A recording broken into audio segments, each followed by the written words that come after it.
சரி.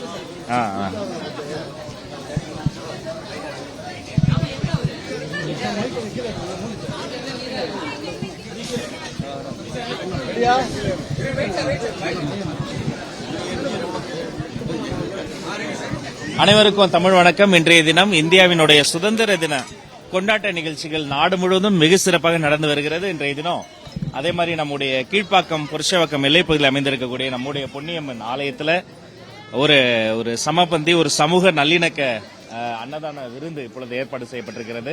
சிறப்பு வழிபாடும் நடைபெற்றது. அது மட்டும் கிடையாது, நம்முடைய பெண்களுக்கு அவர்களுக்கு சேலையும் வழங்கக்கூடிய ஒரு நலத்திட்ட உதவியும் நடந்தது. இதுல எங்களுடைய அன்பிற்கினே அமைச்சர் எங்களுடைய ஐயா ஷாஜகான் ஐயா அவர்களும் பெரிய மனிதோடு எங்களிடம் நட்பு பாராட்டி கலந்து கொண்டார். அதே போல நம்முடைய தொகுதி மாண்புமிகு சட்டமன்ற உறுப்பினர் எங்களுடைய ராம்குமார் அண்ணனும் கலந்துகிட்டாரு. மிக சிறப்பாக நடைபெற்ற இந்த நிகழ்வில் நம்முடைய கோவில் நிர்வாகத்தார் பொதுமக்கள் அத்தனை பேருக்கும் எங்களுடைய அன்பு வாழ்த்துக்கள், வணக்கங்கள், சுதந்திர தின வாழ்த்து.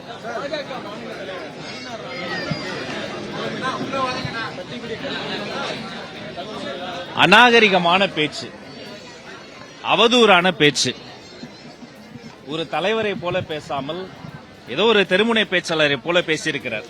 இது ஏற்புடையதல்ல. இதை நான் கடுமையாக கண்டிக்கிறேன். எப்போதும் பேசுகிற போது ஒரு பொருளோடும் அருளோடும் பேசணும். இருக்கும் இடத்திற்கு தகுந்த தாங்கள் வகிக்கக்கூடிய பதவிக்கு ஏற்ப நாகரிகமாக பேச வேண்டும். நான் மீண்டும் சொல்கிறேன், இதை போன்ற 1000 அநாகரிக அவதூறு பானங்களை அவர்கள் ஏவினாலும் கூட நாகரிக அரசியலில் நடைபெற என்னுடைய வெற்றி தலைவர் மாண்புமிகு முதல்வர் சி ஜோசப் விஜய் அவர்கள் சொல்லிக் கொடுத்திருக்கிறார். அதனால் கடைசி வரைக்கும் நாங்கள் நாகரிகமாகத்தான் பேசுவோம், நாகரிக அரசியல தான் பங்கெடுப்போம். அதே சமயம் இப்ப கடந்த சில தினங்களாக பார்த்தால் திமுக தோழர்கள் அரசியல நிரந்தர நண்பரும் இல்ல, நிரந்தர எதிரியும் இல்லன்றாங்க. அப்புறம் தேநீர் விருந்துல போய் கலந்துக்கிட்டு இடமாற்றத்திற்காக கேட்டோம் அப்படின்னு சொன்னாங்க. அது தேநீர் விருந்துல தான் கேட்கணுமான்னு தெரியல. இப்ப பார்த்தா இந்த பக்கம் பாஜகவினுடைய மாநில தலைவர் திமுக கரகமாலேயே மாறி அவதூறாக நாகரிகமாக பேசிக் கொண்டிருக்கிறார்.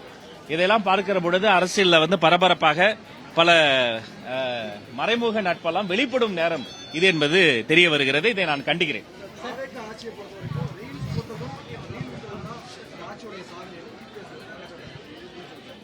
இதுல இந்த ரீல்ஸ் போறது எதையோ அவர் அண்ணன் மதிப்புக்குரிய எடப்பாடியார் அவர்கள் ஏதோ சிறுமைப்படுத்தி பேசுற மாதிரி இருக்கு. ரீல்ஸ் யார் போடுவது? மக்கள் போடுகிறார்கள்.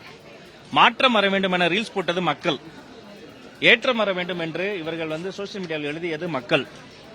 ஒரு மன்னராட்சியை போல ஒரே குடும்பத்திடம் மகிழ்ச்சி இருக்கக்கூடாது, ஒவ்வொரு குடும்பம் மகிழ்ச்சியா இருக்கணும்னு நினைத்தது மக்கள்.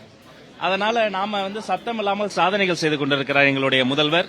717 டாஸ்மாக் கடைகளை மூடியதில் இருந்து இன்னைக்கு சுதந்திர போராட்ட தியாகிகளுக்கான அந்த ஊதியத்தை உயர்த்தி வழங்கியதில் இருந்து ஒவ்வொரு நாளும் ஒவ்வொரு மணி பொழுதும் பல்வேறு சாதனைகளை செய்து ஊழலை ஒழிப்போம் என்ற ஒரு நம்பிக்கையை மக்கள் மனதில் நாங்கள் அறுவடை செய்திருக்கிறோம். முதல் முறையாக தமிழ்நாட்டு வரலாற்றில் ஆமாப்பா ஊழல் ஒழிக்க முடியும் போல இருக்குன்னு ஒரு சாமானியனுக்கு ஒரு எண்ணம் வந்திருக்கு பாருங்க.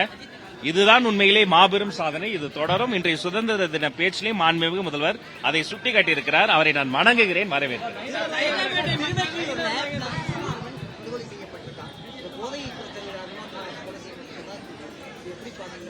ஆமா, இது ரொம்ப வேதனையான விஷயம். பாதிக்கப்பட்ட அந்த குடும்பத்தோடு நானும் துக்கத்தில் பங்கேற்கிறேன்.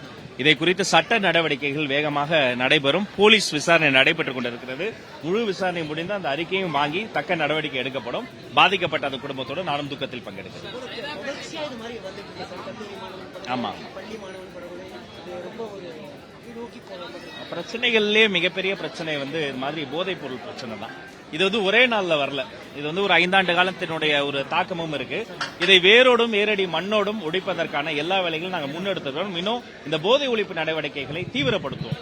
அப்புறம் இதுல பாதிக்கப்படுற அந்த மாணவர்கள் இருக்காங்க பாருங்க, அவங்கள நம்ம கேரக்டர் அசாசினேஷனோ விக்டிமைஸும் பண்ணக்கூடாது. அவங்க ஆக்சுவலி அவங்கள நம்ம எதிரிகளா பார்க்க கூடாது. அவங்க இதுல ஒரு பாதிக்கப்பட்டவங்க. ஆக்சுவலி அவங்க தான் விக்டிம். அந்த அந்த குழந்தைகள் தான் விக்டிம். அதுல இருந்து அவங்களை மீட்டு கொண்டு வரணும். இதுல ஆசிரியர்கள், பெற்றோர்கள், அரசாங்கம்னு ஒரு கூட்டு நடவடிக்கையை நாங்கள் முன்னெடுக்க போறோம். இன்னும் இதை போன்ற விஷயங்கள்ல போதைப் பொருள் ஒழிப்பு நடவடிக்கை ஆல்ரெடி இருக்க நடவடிக்கை தீவிரப்படுத்த போகிறோம்.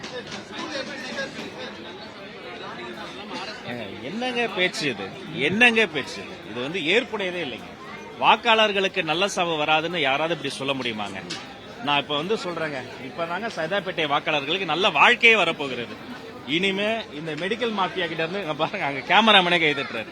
மெடிக்கல் மாஃபியா கிட்ட இருந்து தப்பித்த சைதாப்பேட்டை மக்களுக்கு இனிமேல் தான் நல்ல வாழ்வு வரப்போகிறது. சட்டமன்ற உறுப்பினர் சிறப்பாக செயல்பட போகிறார். வெற்று வார்த்தைகளை தூக்கி போட்டுவிட்டு சத்தமில்லாமல் செயலில் காட்டப் போகிறார். அருள் பிரகாசம் அவர்களுக்கு என்னுடைய வாழ்த்துக்கள்.